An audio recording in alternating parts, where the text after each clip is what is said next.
Hi, I'm Paul Krismer. I'm your happiness expert, and this week I'm going to talk about entertainment and how you can have fun in your life.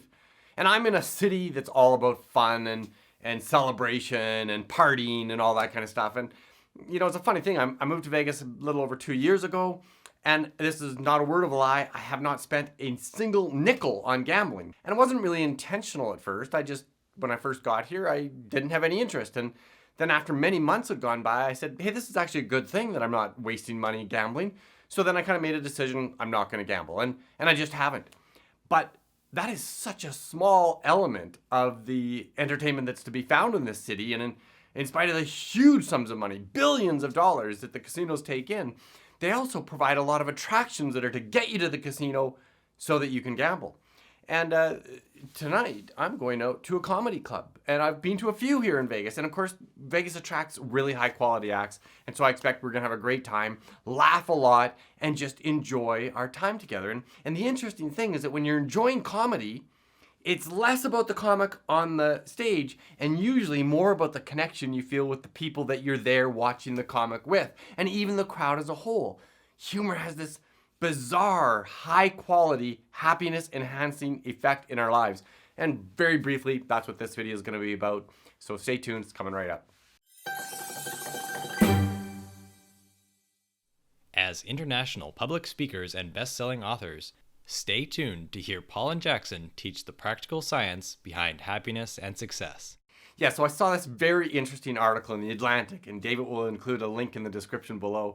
And it was all about how humor has been studied. And one of the observations, of course, is that if you study a joke, it ceases to be funny. And of course, that's totally true. It's the spontaneity of humor that makes us laugh. And it's often the incongruity of something. We expect one thing and the comic turns us in another direction, or your best friend or your boss or your colleague or whatever, or your kid. And so all those things make us laugh. And sometimes when you dissect the joke, you realize there was nothing funny about it. It was simply that two people have an unexpected event occur at the same time and we laugh. And it's just socially binding. If two people are walking along on a path together and they're just enjoying a conversation, and then a big frog hops onto the path in front of them and hops away again, how will those people react? Well, frequently they would simply laugh out loud. And there's nothing particularly funny about a frog hopping on a path, but it was unexpected. It was incongruent with the conversation and the trajectory of our walk.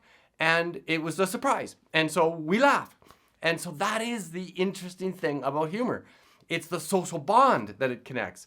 And of course, it also physically moves our body too, so that it creates, especially if it's a big series of belly laughs, hopefully the comics tonight get us there, then we get a whole bunch of physical releases, endorphins and dopamine as a result as well.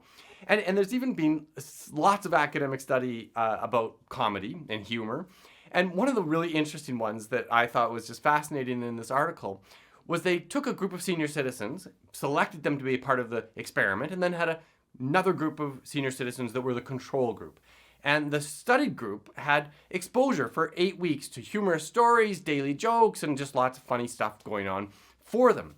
And at the end of 8 weeks, that study group was 42% happier and a full 35% happier than the control group.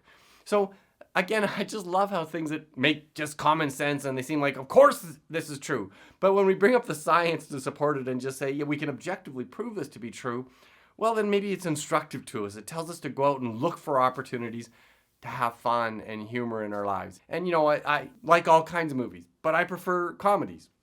And I like hanging out with all kinds of people, but I really like hanging out with people who have a good sense of humor.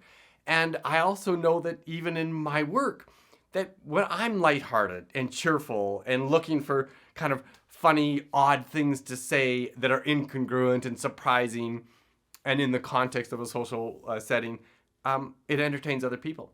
Now, the interesting thing is you don't have to be funny to get all this benefit. It's not about being funny. In fact, some people would suggest that a lot of comics are maybe a little bit on a weird end of the spectrum, a little less than normal emotional states.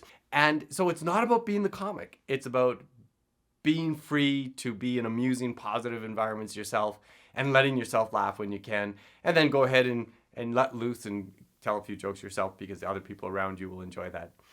I hope this is helpful content. And I especially think about it in workplaces where so often we're too serious, too focused on the productivity and quality outcomes and profitability and all these things that are the grind. And if we can just be a little bit lighthearted at work and not take ourselves too seriously, how much better could life be? That's it for this week. If you like this kind of content, click the like button, share it with your friends and family, and we'll see you again next week. Bye for now.